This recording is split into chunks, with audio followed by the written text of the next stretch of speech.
Okay, good morning, good afternoon, good evening, wherever you are. First of all, I would like to thank the organizer for organizing this amazing workshop. It has an excellent program. I also want to thank Professor Ling for inviting me for the keynote talk. So my name is Chen. I'm an assistant professor at the Center for Research in Computer Vision at the University of Central Florida. So today my talk is privacy preserving video analytics. So this is the outline of the talk. So first I'll talk about the motivation of this research and also talk about some of the existing privacy preserving solutions. And then we'll talk about our recent work on self-supervised privacy preserving action recognition, which is accepted in CVPR 2022. And to conclude the talk, I will give some of the future research directions. Okay. So video analytics as a service enables a wide range of real-world applications. For example, video surveillance, right? So in the airport, we can deploy many surveillance cameras to monitoring the scene, maybe detecting some of the anomaly activities. And also smart shopping system, right? So the customer go to the, maybe convenience store, they have cameras installed. So the camera is able to recognize what the product the customer has taken. Then when they go for the checkout, it can automatically recognize all the products and do the automatic checkout. And also the monitor system for assistive living, right? In the senior home, you can install this camera system to also monitoring the activities of the seniors, right? Maybe there's a fall, then the system is able to early detect and send alert. So the immediate response can be taken. It could, eventually maybe saving the lives. So these video analysis has a lot of wonderful applications, but there's one problem, that is the risk of a privacy leakage. Because video contain rich information, so some of the privacy informations like gender, skin color, clothing, individuals' daily routine, home location, etc., can be reviewed. And in the United States, there are many data privacy laws and the regulations to protect the data privacy. And we have to comply with these laws and regulations when handle this kind of data. So what are the current or existing privacy preserving solutions? So in general, the privacy protection methods can be categorized into these two major categories. So one is the data encryption, and the other is data preservation. So for the data encryption, there's some common method like this homomorphic encryption, secure multi-party computation. However, there are several limitations. One is the high computation cost, especially in the deep learning environments. And the second is if we want to using these computational computing methods, there is some needs to have special settings such as public key infrastructure.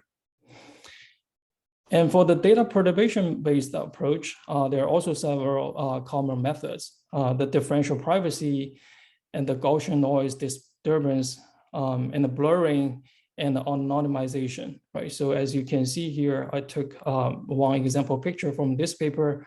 They are doing this privacy preserving personal re-identification. There's apply several, there's some data preservation method, like the person anonymization, doing the blurring, and then maybe also, just anomalize the face region. Okay. So beside these common privacy protection methods, they recently also have a emerging machine learning paradigm called Federated Learning. So it is a distributed learning paradigm. And it also has a certain level of data privacy preserving property. So how does the federated learning works? So for the federated learning, assuming we have, imagine we have many clients, local clients, that can be, smart cameras, or maybe cell phones, right? So each of the client will generate tons of data, okay? In the centralized training framework, these clients will send the data to the cloud, right? So the cloud will have all the data and do decentralized training. So in this case, there's potential risk of the privacy leakage. So for the federated learning, so the local client data will never send the data to the cloud. Okay, so the client data will stay on the client side.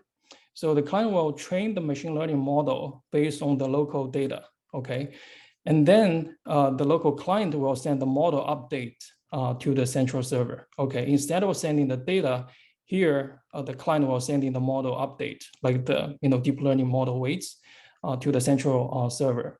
So the central server will essentially receive all these copies from different clients and do the aggregation of the model weights. So the model aggregation can be simple average, right? Average all the models received and do the update. Then the server will send this updated version to the clients, and the clients can do the training again and send the updated model back to the server. So because the data is never leave the client side, so there's a certain level of data privacy protection. Another solution is the privacy enhanced optical sensing. So in this case, in the optical sensing part, right? So in the hardware part, so we can apply some of the optical transformations. So when we got the image, it will look like this is like a random noise, right? So it's not like the original, like natural image we usually use. Will look like some of the noise information like that. So if some malicious attacker trying to using this data, it will never able to review the private information because all these data looks like noise. But there's still a clear privacy utility trade-off, right? So with this kind of data, maybe the utility task, the downstream task may not be performed as expected or desired. Okay, so these are some of the existing privacy preserving solutions.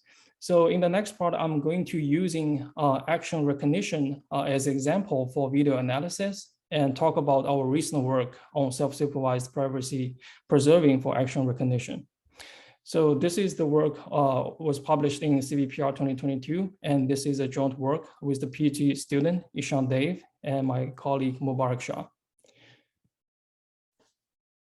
So here we show several video clips, from this Toyota Smart Home data set for real-world activities for daily living.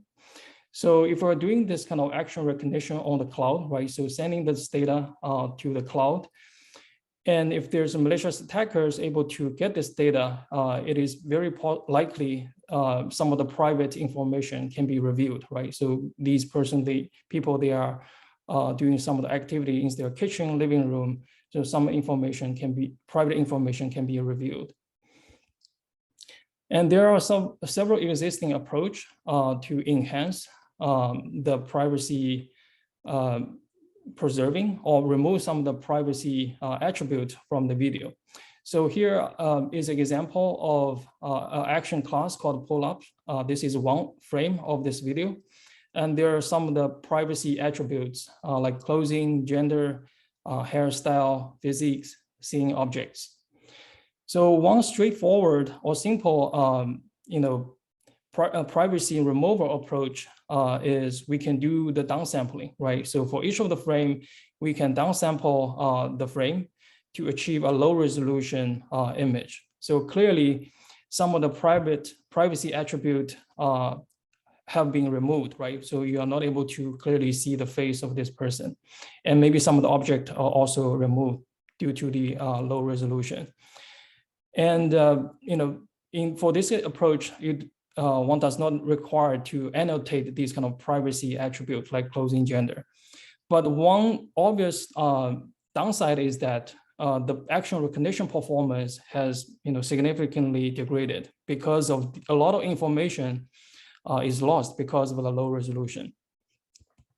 The second approach is we can apply some pre-trained object detector, right? So we can train a person detector or maybe just off-the-shelf object detector to detect the person or some of the object and remove the person and object from the scene, right? So in this case, some of the privacy attribute can be removed. and don't require the privacy annotation. But again, the performance, action recognition performance will be dropped a lot. For example, here, the entire region has been removed.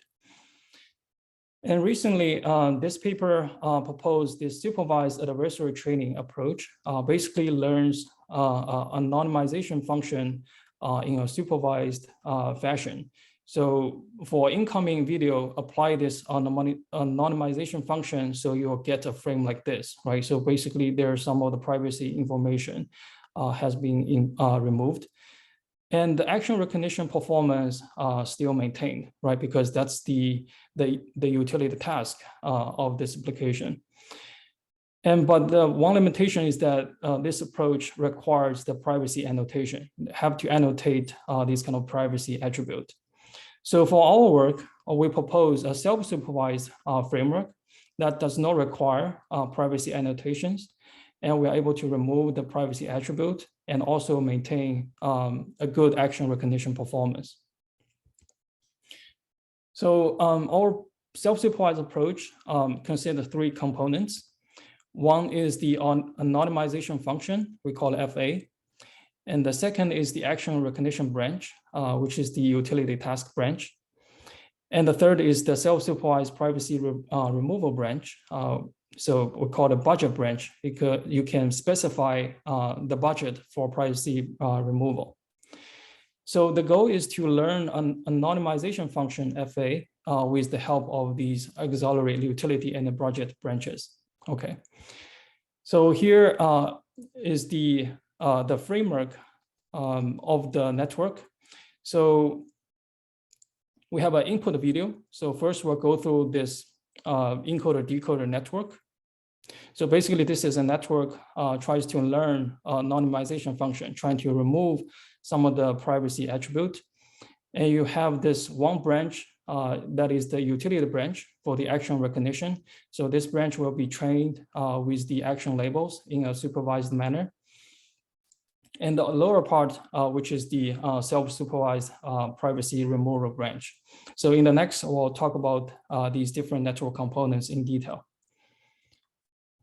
So first of all, let's look at the self-supervised branch. So for the self-supervised learning, we are using the contrastive learning. So basically, for this network branch, incoming anomalous video XI, and we are using a temporal frame sampler. Okay, so random select 2 frames from this video. And these 2 frames will go through a 2D CN backbone to do some feature encoding. So will result in 2 feature embedding of 2 feature vectors, Zi and Zi prime. Okay, so we have another video, XJ, here. We'll go through the same process. Okay, we go through the frame sampler, get the 2 frames, and do the feature embedding, using this 2D CN backbone. And in the feature representation space, we want the frames that from the same video, their feature embeddings should be close to each other, because they are coming from the same video, right? Most likely they will share very similar semantic information. On the contrary, for the 2 frames that is coming from 2 different videos, we want their feature embedding to be very far away from each other in the feature space, because they are coming from 2 different videos. So most likely they have different semantic information. So we're using this kind of contrastive learning paradigm. So to train the network, first we do some initialization for these different network branches or components. So for this anonymization function FA, so this is this encoder and decoder network here. So, we can using some of the classic architecture like UNet, and we initialize with this identity function. So basically, if you have an input video, we do some identity mapping. Okay, so that's the initialization for this network, learning the anonymization function FA. And for the action recognition branch, which is here, so that's our utility task. We're using a 3D CN model. And this network can be initialized by using some of the pre-trained model on some of the video data benchmark like UCF 101, kinetics 400, etc. And for the privacy removal branch, which is this lower part, FB here, the model, the 2DCM model will be pre-trained using the contrastive self-supervised loss, which we mentioned before in the previous slides. Okay, so that's the network initialization part. Okay, so here now the goal is we want to, train the network to learn this network weights so that it is able to learn anonymization function that generates some of the meaningful, output.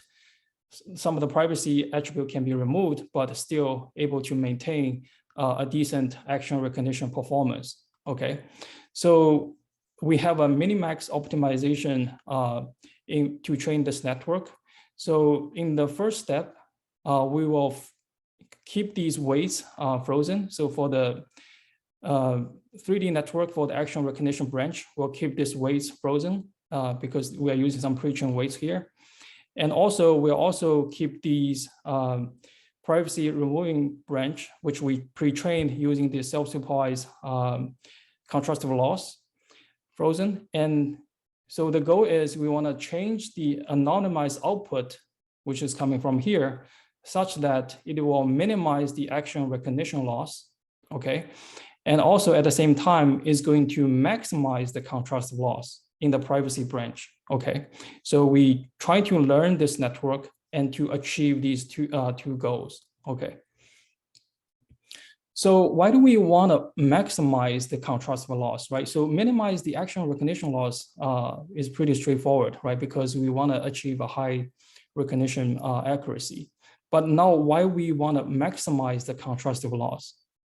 So recall that in the initialization, right? We take this model FB, we initialize with the self-supervised contrast loss pre-training, right? We minimize this contrast loss to learn a meaningful representation. So like the two frames coming from the same video, they share a very close representation in the feature space. But now we are keeping this model weights FB frozen. Here we are trying to maximize the contrast loss, right? We are doing the opposite. So we maximize the contrast loss.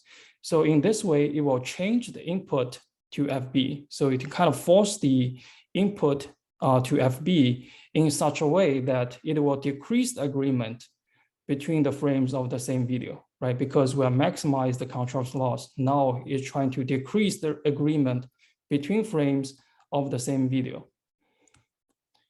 So we know that frames of the same video share a lot of semantic information. And if we are minimizing the agreement between them, it will result in destroying most of the semantic information of the input video, okay? So the semantic information obviously will contain some of the privacy attribute. So that's the, the rationale of why we are maximizing the contrast loss in the training process. So in the step 2, we'll keep this network of FA frozen, and we are updating the model weights for these two branches. One is for the action recognition, and the other is for the self-supervised learning branch to prevent the trivial solution. And we'll minimize both of these two losses. So this is the two-step iterative optimization process. For the experiment, we are evaluating the anonymization model on action and the privacy classification. So we want the action recognition performance to be retained, right? So we want to have still have a high action recognition performance. At the same time, we want this privacy classification should be degraded, right? So if you have a privacy classification model, I definitely want the accuracy of the privacy classification to be very low, right? In other words, the classification model is not able to correctly predict the privacy attribute. And For some of the prior protocols for evaluation, they are using action recognition data set like UCF101, HMDB55. And also they consider human privacy features like the face, gender, and skin color. In our work, we also consider some of the new protocols for evaluation of the learned anonymization function. So besides considering the human-related privacy features, we also consider non-human privacy features, for example, the scene and some of the objects. And we also curate a data set which is much larger than the prior protocols for a more reliable evaluation. And here shows some of the results. That is on known class action privacy protocols. So here I show some of the existing methods and our proposed method, which is this red star. So on the horizontal axis, this is the privacy classification accuracy. On the vertical axis, this is the action recognition performance, okay?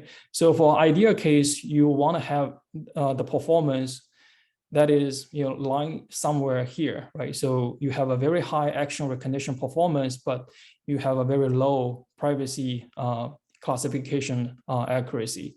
So the blue square here is the recent supervised approach. So it is able to maintain a high action recognition performance and also have a very low privacy classification accuracy. So our method performs on par with the supervised approach in terms of action recognition accuracy, but slightly worse in the privacy classification. And here we are also do this on another data set. So this one, we are a little bit closer to the supervised method.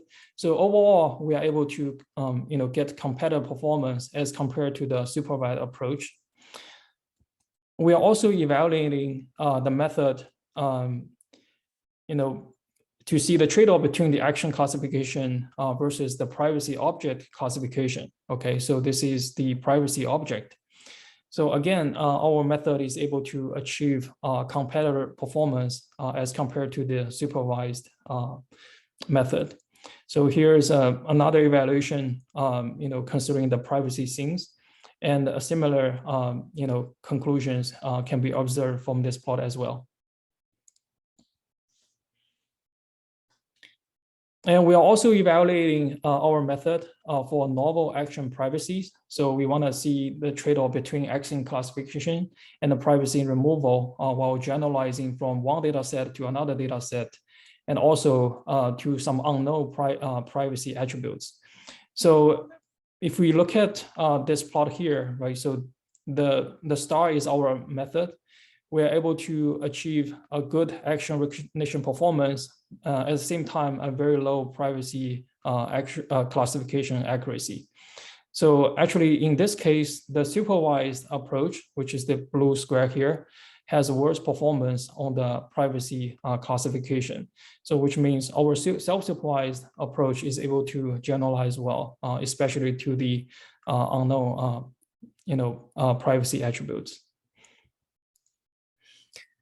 We also show some of the graphic illustration to see how these kind of anonymization function remove some of the privacy attribute during the training process. Okay, so in the first row shows several frames from the raw video. So clearly you can see all these like appearance of the person, right? So you're able to maybe revere like the gender, color, skin, etc. Right? So during the course of the training, gradually our method is able to remove some of the privacy attribute, right? So especially till epoch 30, you are not able to identify, right, if there's like is this a person or what this person looks like, right? So all these kind of private attribute has been successfully removed. So this is another two examples. So this is one video showing this woman applying the makeup. So the second row is the the final output, after this, our output of the anonymization function of our approach. So this is another example of the swimming. So as you clearly from these two examples, all these privacy attribute has been removed from the video. And here is some of the clips showing the comparison of different approach. So on the left is the original input video doing some branch press, and on the right there we show 4 methods. So one is doing just do some person detection and mask out the region, and the second is apply some blurring effect. And third one is the recent supervised approach. And the last one is our proposed method.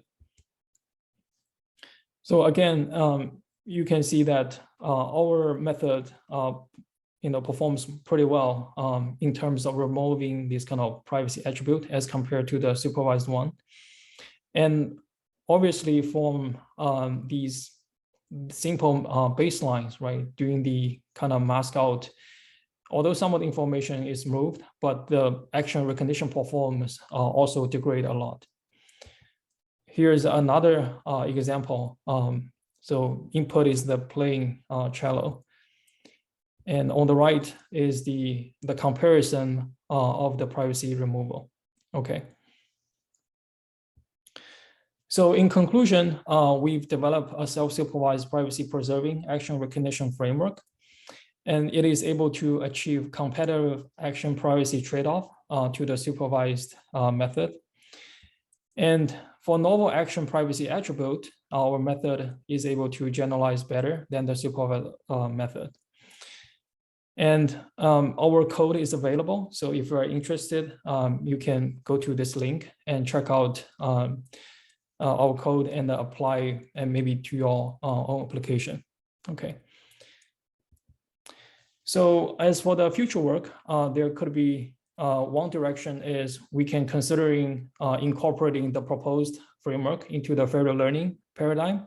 As I mentioned, in the federated learning, right, so the local client will keep all the local data. It will not share the data to the to the cloud or to the central server, but still it will not guarantee the absolute data privacy, because right now there's method like gradient inversion attack, right? So because the federated learning still you are sharing the model weights or gradient to the cloud, to the central server. So if a malicious attacker or maybe is able to get this model weights, they can do some gradient inversion attack to trying to reconstruct the data. So still the reconstructed data may reveal some of the privacy attribute.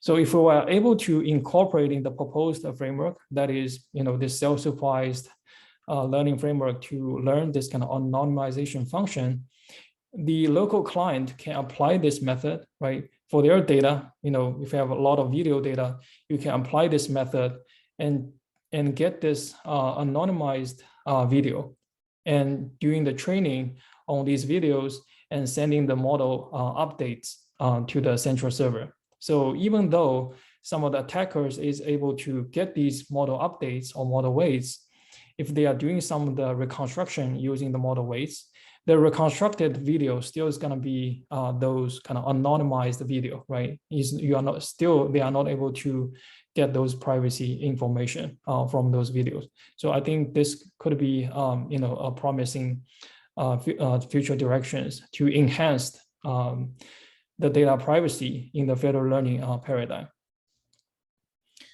Okay, so thank you for your attention. So that's all for the talk. So if you have any questions, feel free to ask. Thank Professor Chen for the excellent keynote talk. Any questions from the audience?